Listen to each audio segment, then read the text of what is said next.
mga kapuso, amihan season pero may mga nakakapansin na parang umiinit sa ibang bahagi ng bansa.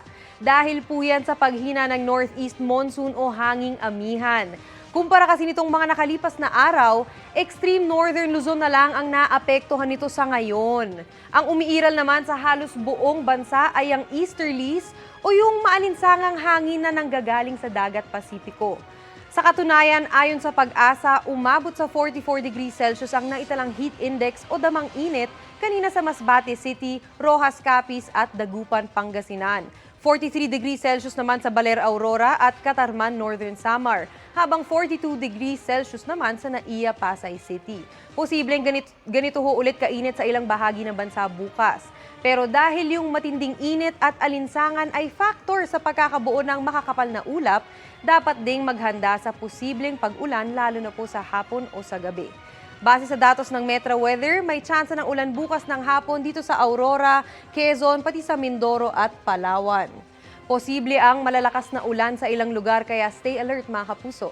Sa Visayas naman, umaga pa lang may pag-ulan na ho sa Negros Provinces, Cebu at Bohol, pati sa Samar at Leyte Provinces.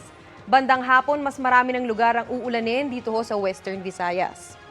Para naman sa mga taga Mindanao, umaga pa lang unti-unti nang mararanasan ng pag-ulan sa ilang bahagi ng Northern Mindanao, Caraga at Davao Region. Pagsapit ng hapon, halos buong Mindanao na ho ang uulanin. May heavy to intense rain sa ilang lugar, yun ho'y nagkukulay orange at pula sa ating rainfall map, kaya may posible hong magbaha o maglandslide.